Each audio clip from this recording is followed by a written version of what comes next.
ni purple ni, purple pekat. Mungkin dah petang ni dia akan jadi warna macam biru sikit. Tapi disarankanlah 2 layer, jadi 4 liter tu hampir satu bilik ni. Jadi tinggalkan sikit, mana kita nak tacak-tacak nanti lepas kita buka masking tape. Dan lepas ni aku nak pilih salah satu dinding daripada 4 penjuru bilik ni. Kita akan letak wax MacoAvell. Okay, wax MacoAvell ni akan memberikan pearl ataupun metallic effect. Jadi aku tak letak semua, benda ni agak mahal, RM87 untuk 300 gram. Jadi lebih kurang 60 kaki persegi. Mungkin dinding ni ataupun dinding sebelah sini aku akan taruh. Okey, aku ingat sebelah sini lah, sebab bila cahaya matahari pancar kat sini kita akan dapat lihat dia punya kesan metalik. Jadi dinding ni mungkin aku akan jadikan dia metalik purple. Yang lain ni purple biasa. Okey, petang ni saya nak apply MacoAvell Vellmax. Take me down to the paradise city. Green and the girls are pretty. I want you, please take me home. Jadi saya buka lampu.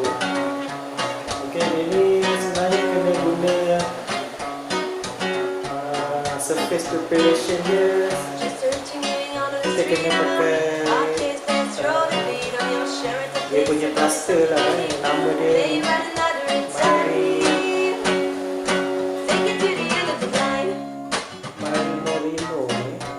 Marino plaster ni. Tapi saya tak pakai lah, skill saya tak sampai tahap tu. Okay, jadi kita boleh apply kat sini gunakan sponge.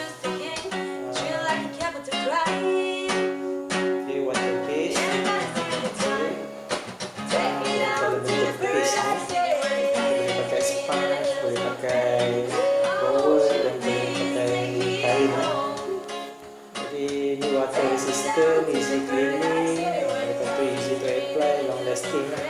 Dan yang sekali dia metallic effect. Jadi dinding ni, satu dinding ni lebih kurang 100 kaki persegi.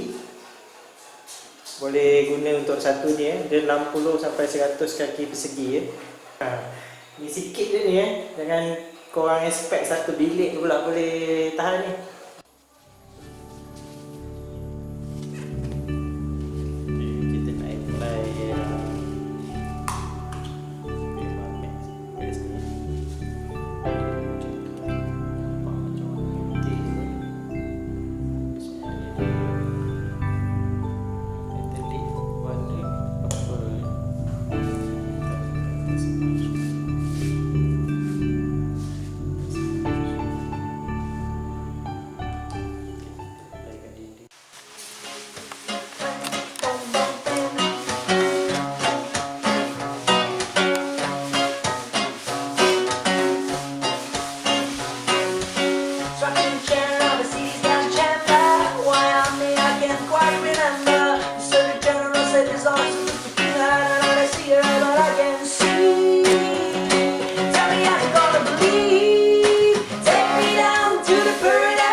Ini hasil MacoAvell tadi kan, metallic MacoAvell. Nanti dekat sini saya nampak dia berkilat.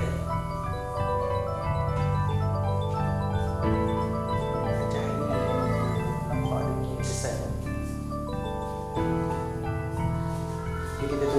kering-kering tu kita tengok hasil